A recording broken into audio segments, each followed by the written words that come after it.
The Fell Cycle mount is now obtainable, but the secret isn't over. That's right, interesting stuff here. The Secrets of Discord has figured out the code to complete Torch 9. We're going to get into some of this. We also got some major Mythic Plus remakes, redos, I don't know what you want to call it, but Blizzard basically has completely redone how Mythic Plus is going to work in terms of currency. So we'll get into that, a little bit of DPS charts, and then finally some 10.0.7 news. First things first, as I said, the Fell Cycle.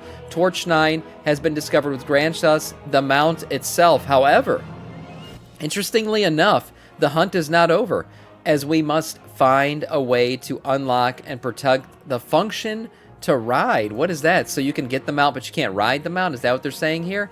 People who are actually in this thing, let me know what you figured out so far. But all previous torches must be completed before getting the Fell Cycle. Refer to the Fell Cycle guide to learn how to do it. So up to Torch 9, but I believe there are 12 torches, correct? Yeah, there are. So there are 12 torches, so what does this mean? Yeah, get wrecked. You can look at the bike, but you can't ride the bike. Is that what that means? In addition to these, players who learn the Fell Cycle will have the new spell in their spell book, Override Sequence. Attempt to input an override sequence to unlock a protection function of the Incognitro, the Indecipherable Fell Cycle. This spell can only be used while riding the Fell Cycle and will once again change your action bars to numbers according to the spells. Oh, are there spells on this Fell Cycle mount? Maybe even flying. Only one way to find out. What the hell? Oh, wow. So there are like literally abilities with this mount. So this is technically coming out before 10.1. We're getting our first mount with abilities. Is that what this is?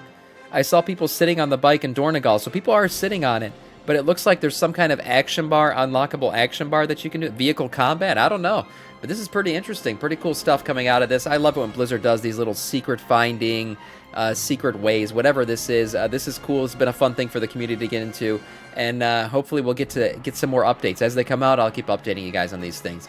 Oh, what is interrupting the news for what? It's another giveaway, the final giveaway of 2024 from your man, the man of the people, Samiccus. I'm giving away $100 in BNet balance. All you have to do is enter my stream, 10 a.m. Eastern Time, Monday through Friday. Watch 1 hour of this shitty stream, and all these items you've seen on your screen now could be yours with the $100. 1 hour, one measly hour is all it'll take, and every hour beyond that is another entry. So get in here and get cracking. Moving on to the biggest news of the week for sure. Mythic crests completely revamped. The crest system revamped, gold, everything else. Blizzard has gone back and changed how Mythic Plus is going to work, and here it is, boys. So with the launch of 11.0.7 next week, Blizzard has already announced that more crests from Mythic Plus dungeons will be coming out to make it easier to obtain. But this is going to go even further beyond at the starting point of Season 2. Not only will you be getting more crests, you'll be getting more gold and more Valor Stones based on your key. This stuff will scale up with your key. So there is no standard amount anymore. Maybe you'll finally have enough gold to actually cover your repair bills from now on, which is pretty cool. People have been talking about this stuff for quite a while. What's up, OnlyCam? So getting into this stuff, let's talk about exactly how many crests you're going to get now. So currency rewards for Mythic Plus dungeons now scale by keystone level, and completing a keystone outside of the timer now deducts 4 crests. So you can still get crests if you complete it, but there will be a deduction of 4. So here we go. At Heroic and Mythic, you can get 10, what's it called, Weathered and Carved crests, and then beyond that, you get Carved 12 and 14 at plus 2 and 3, and then it goes up from there all the way to plus 14 Gilded Crests at plus 9, and 20 Gilded Crests at plus 12. That's crazy. That's a lot of crests. And the only thing you're going to lose by not completing the key is a downgrade of 3 crests, it looks like. Here's a downgrade of 4, actually. So sometimes it's 2, 4... It looks like 4 crests. Oh, 4 crests. That's right. I got to read. So deduction of 4 crests if you don't complete the key, but you will in fact still complete the key. I'll just keep doing a bunch of 11s. 18 crests. Yeah, that's a lot. That's a lot of good crests. And basically what people were saying about the crest system and flight stones and everything else was, I should say Valor Stones, is that it felt like it was a very time-gated system. Like it was meant to hold us back from actually hitting our true potential of cap levels and item levels and everything else. And Blizzard somewhat acknowledged that. You know, they came across and said, okay, yeah, it's taking too long. Maybe we went too hard on this. We're going to come back and fix it. And that's why this Blizzard is not the same SOB. Same old Blizzard. They're not anymore, okay? They've changed it up. They actually listen to feedback. This is another iteration of how they've been listening to feedback. Another example, I should say, of how they're listening to feedback. They went back and changed this. Now, I don't have the exact gold amounts or Valor Stone amounts in this blue post here, but they did say that those will also increase with your Valor Stone level going up. Wait for my vault to do keys. Man, still not worth the hassle to do Mythic Plus. Well, look, if the new dungeon rotation's good in next season, and it's actually fun, and the affixes are better to deal with, then I think, no, dabbling back into Mythic Plus will be good. I mean, Valor Stones, getting this many Valor Stones will also offset the issue with delves right now, and that doing a +8 delve will give you what a +6 a Mythic Plus dungeon essentially gives you. Well, now with the Valor Stone change up, that's different now. Now, if you really need, with the Mythic Plus, with the Keystones, with the crest system, now with the crests, that changes it up, because now getting this many crests actually makes it worth it to go and actually do the Mythic Plus more often. The toxicity isn't worth the hassle. Look, the toxicity's there, for sure. I'm not going to deny that. And that is certainly, a reason why a lot of people don't want to do Mythic Plus. It's a reason why a lot of people don't do raiding.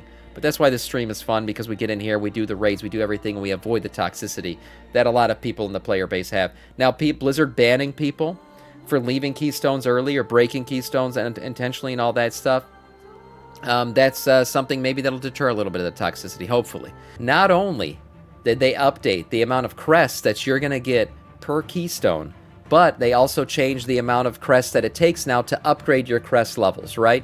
So from now on, the number of Harbinger crests needed to purchase trade-up badges, basically, is 45. It was 90. And the amount of nascent gilded Harbinger quests is now 60, was 90. So that's been dropped down. That's much better. Now you can basically upgrade or downgrade whatever your crests based on what you need much more easily, and less are needed to get it done. Yeah, I need more sunflower seeds, that's right. For players who are functionally finished with the gearing journey, the bar for the Harbinger of the Gilded achievement has been a bit too high. So they also lowered that. So now it is 636, was 639 to get that achievement. So let's see what their plans were for all these changes here.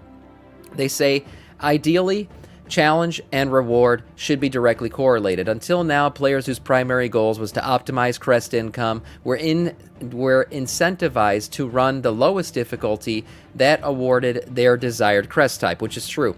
Even if they were capable of completing much more challenging content, this had the secondary effect of making it much harder for players entering the Gilded range to find groups for a Mythic +8 key, because they were often competing for slots with players who really should be doing much higher level keys. That makes sense, totally. Players are like water. WoW players are what they're going to follow the path of least resistance at all times. So that's how that's going to work.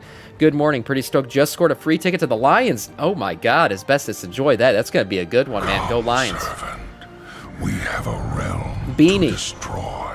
Thank you for the follow. Welcome to our Scourge. I live in Detroit. I don't know if you know that, Asbestos. You just came in here and randomly said that, though.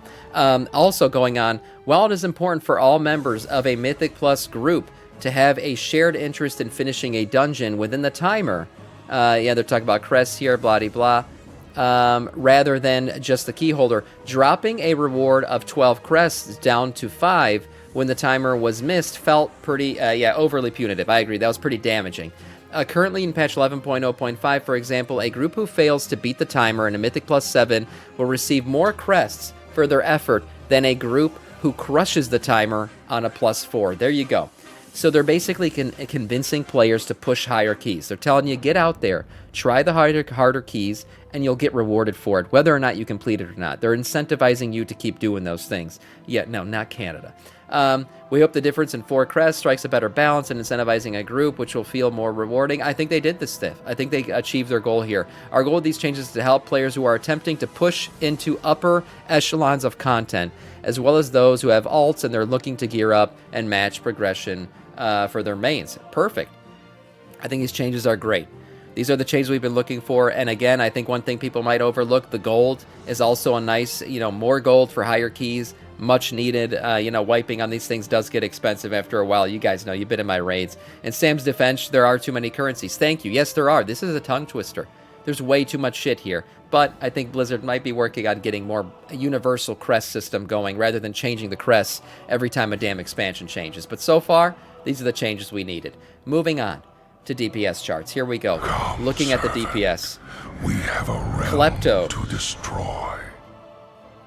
Thank you for the follow and welcome to our Scourge. Let's talk DPS charts, boys and girls. We have week 13, New Rhubar Palace DPS to look at. Let's check out some of this. There were some changes recently in some classes. Let's see how things have settled in. Overall damage, shamans. Shamans, I've said it 100 times before, we are in the age of the shaman. What up, Klepto?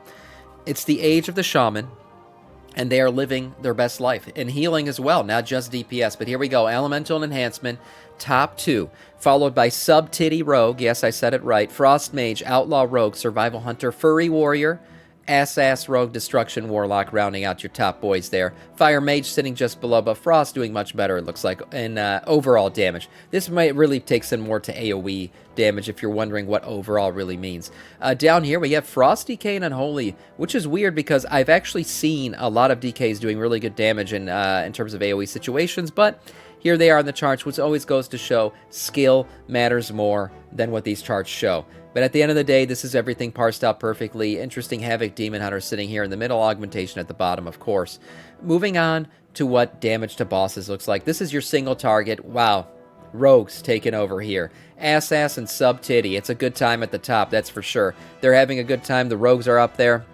Elemental Shaman, Beastmaster, and Survival Hunter. Also been seeing a lot of them. They're doing really good too lately in the raids as well. Sam, look at Discord. I'll check it out in a bit. Arms Warrior, Enhancement Shaman, Arcane Mage, Outlaw Rogue, Destro Warlock. They're also doing pretty damn good. Furry Warrior down here at the bottom for overall single target damage. Looks like they're basically an AoE class. You're going to have to use AoE. Frost and Unholy sitting very low as well. We'll see if any kinds of buffs come in from them. We recently saw buffs for Blood DK, but nothing for them. Also, Feral Druid, how's it doing? Oh, there it is. Feral Druid sitting right in the middle. We have a realm.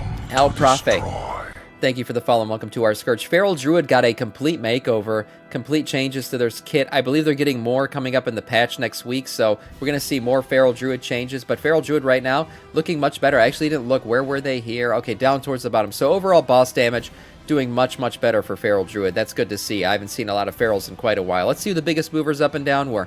Not too many changes this week. Biggest mover up, Demonology Warlock, up 5 spots here. And then the biggest mover down was, who is this? Devastation Evoker, down 3. Oh, that's devastating. But it is what it is. Big changes coming in 11.0.7. A lot of class changes hitting next week. We'll review these charts once those changes get implemented to actually see how all of this plays out. Yeah, what the hell, DKs? Yeah, they're not in a very good spot. But it is what it is. Speaking of 11.0.7, it looks like Blizzard dropped a little content update video here in collaboration with Kalani. Let's check this thing out. Just a quick review of everything we're getting next Tuesday, guys.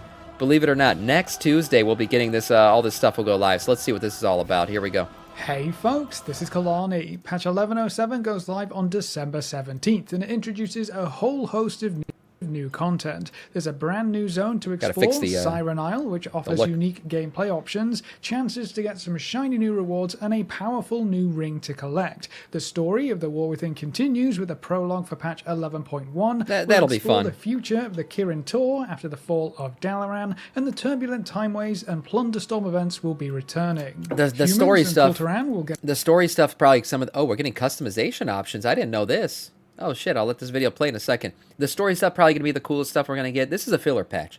I know a lot of people are down on 11.0.7. They're like, oh, it's just a shit patch, recycled patch. It's a filler patch, let's be honest, until 11.1, and it'll do its job. We're going to have the Winter Veil event, a bunch of other things to do to fill the time just until 11.1 drops. Got a new customization option, cross-faction cues. Oh yeah, the ears, that's right. Racial ability tuning and so much more. So let's go over everything coming in patch 11.0.7.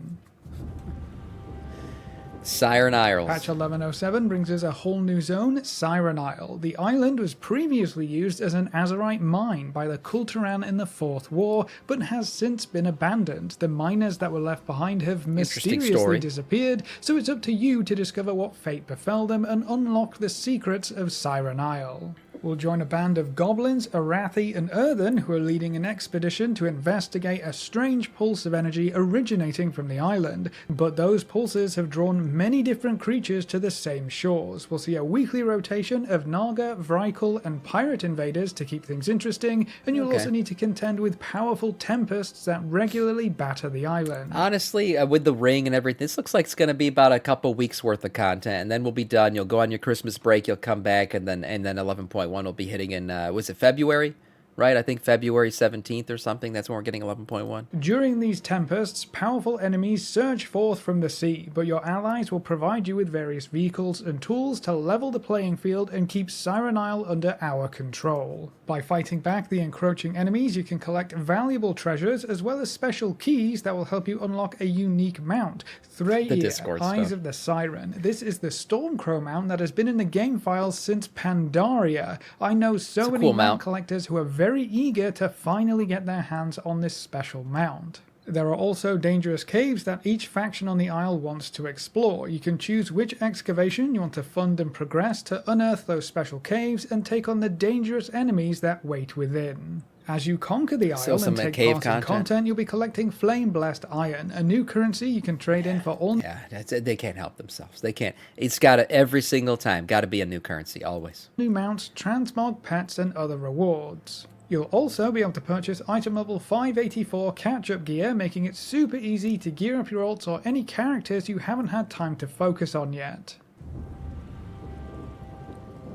In your adventures, you'll also discover a mysterious ring, Circe's Circlet. Unlike most rings we've seen in the past, you can actually see this one on your character This is the time grind content. Game. Right the here. ring has 3 special sockets that you can place 3 different types of new powerful gems into. You'll be collecting Thunder, Sea, and Wind Citrine gems. Yeah, these gems didn't really hit very hard on the PTR. Blizzard's been updating them over and over, buffing them over and over. Even with the current buffs, they still don't hit hard enough, but I think eventually they're going to make sure that this is your biz ring for everybody. There are 4 of each it's type supposed of to gem, continue so throughout the rest of the 12 expansion, gems to collect and experiment with. You can freely socket and remove them, so it's easy to mix and match them to find a loadout that works for you.